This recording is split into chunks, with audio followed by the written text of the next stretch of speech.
আপোনালোকে কাক দিছে নাই দিয়া সেইটো আমি নাজানো, সেইটো মতলব নাই, সেইটো আপোনালোকৰ বস্তু ঠিক কৰা এইটো দায়িত্ব আপোনালোকৰ।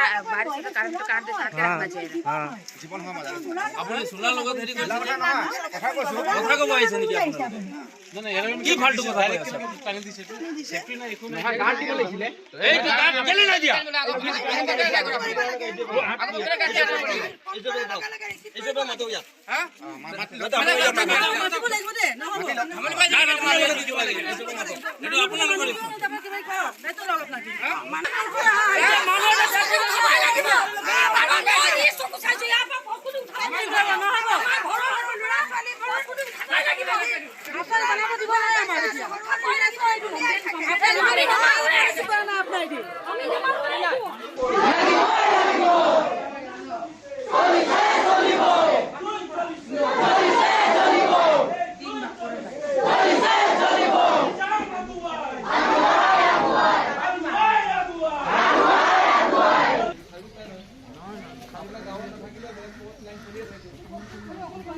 বৰষুণ দি আছে এতিয়া বৰষুণ নিদিয়ে ঠিক কৰিব আৰু আপোনালোকে এনেকুৱা হালা চালা কৰি কিবা হ'ব জানো নহ'ব নহয় সেইকাৰণে আপোনালোকে আমাক সেইকাৰণে এতিয়া মই পৰীক্ষা মানুহ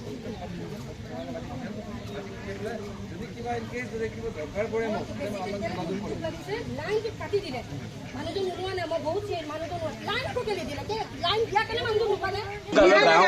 কলিয়াৰী গাঁও পঞ্চায়তৰ সমীপতে হিৰো লাইনৰ বাসিন্দা শহীদুল্লাহ নামৰ লোকজনৰ আজি কল ইণ্ডিয়াৰ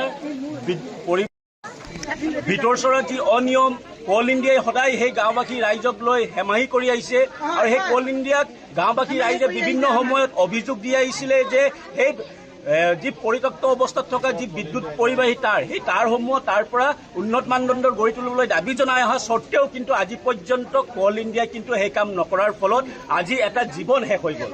গতিকে আমি এই ক্ষেত্ৰত অসম জাতীয়তাবাদী যুৱ ছাত্ৰ পৰিষদে কল ইণ্ডিয়াৰ আমি দাবী উত্থাপন কৰিছোঁ, শহীদুল্লাৰ পৰিয়ালক ন্যায় প্ৰদান কৰক আৰু তাৰ সমান্তৰালভাৱে সেই পৰিয়ালটো যিহেতু শহীদুল্লাহ এজন লোক আছিল যি সেই পৰিয়ালটোক পোহপাল দি আছিল আৰু তেখেতৰ যিসকল সন্তান সেই সন্তানসকলৰ ভৱিষ্যত সুৰক্ষাৰ খাতিৰত কল ইণ্ডিয়াই উচিত ক্ষতিপূৰণ আদায় কৰিব লাগিব, অন্যথাই অসম জাতীয়তাবাদী যুৱ ছাত্ৰ পৰিষদৰ লগতে গাঁওবাসী ৰাইজৰ সহযোগত এই আন্দোলন কিন্তু তীব্ৰতৰ ৰূপ ধাৰণ কৰিব। আমি কল ইণ্ডিয়াক সকীয়াই দিছোঁ। প্ৰথমটো কথা, কল ইণ্ডিয়াই যদি সেই শহীদুল্লাৰ পৰিয়ালক উচিত ক্ষতিপূৰণ নিদিয়ে, ন্যায় প্ৰদান নকৰে, তেতিয়াহ'লে কিন্তু কল ইণ্ডিয়াৰ বিৰুদ্ধে কিন্তু আমি অন্যান্য কাৰ্যসূচী আমি হাতত ল'বলৈ বাধ্য হ'ম, অৰ্থনৈতিক অৱৰোধ দৰে কাৰ্যসূচী আমি হাতত ল'বলৈ বাধ্য হ'ম বুলি কল ইণ্ডিয়াক আমি সকীয়াই দিছোঁ। তাৰ সমান্তৰালভাৱে এই কল ইণ্ডিয়াৰ যি এই বিদ্যুৎ পৰিবাহী তাঁৰসমূহ আছে 11,000 ভল্টেজৰ যি তাঁৰ, সেই তাঁৰে কিন্তু এই তাত বসবাস কৰা কিন্তু ৰাইজক কিন্তু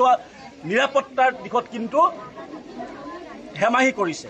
গতিকে কল ইণ্ডিয়াক আমি দাবী জনাইছোঁ, সেই যি বিদ্যুৎ পৰিবাহী তাঁৰসমূহ আছে সেই তাঁৰসমূহ উন্নত মানদণ্ডৰ গঢ়ি তোলক, বিজ্ঞানসন্মতভাৱে গঢ়ি তোলক, অন্যথাই কিন্তু গাঁওবাসী ৰাইজৰ লগত আমি আমাৰ আন্দোলন কিন্তু তীব্ৰতৰ ৰূপ ধাৰণ কৰিব। আৰু এটা দুৰ্ভাগ্যজনক বিষয়, এতিয়াৰ পৰ্যন্ত কল ইণ্ডিয়াৰ এজনো উচ্চ স্তৰৰ বিষয়াই হওক বা কোনোবা বিষয়াই কিন্তু সেই পৰিয়ালটোৰ কাষত কিন্তু থিয় হোৱা নাই।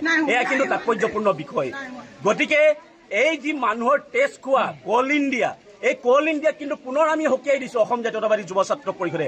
এই গাঁওবাসী ৰাইজক লৈ কিনে জীৱনক লৈ কিনে হেতালি বন্ধ কৰক। আচলতে তেখেতসকলে কেৱল নিজৰ ব্যৱসায়িক ক্ষেত্ৰতে অগ্ৰাধিকাৰ দিলে নহ'ব, ইয়াত থকা জনসাধাৰণৰ নিৰাপত্তাৰ ক্ষেত্ৰতো তেখেতসকলে ব্যৱস্থা গ্ৰহণ কৰিব লাগিব আৰু যি যি সমস্যা আছে ৰাইজৰ সেই সমস্যাসমূহ কিন্তু সমাধান কৰিব লাগিব বুলি আমি আজি ইয়াৰ পৰা স্পষ্টভাৱে আমি সকীয়াই দিছোঁ।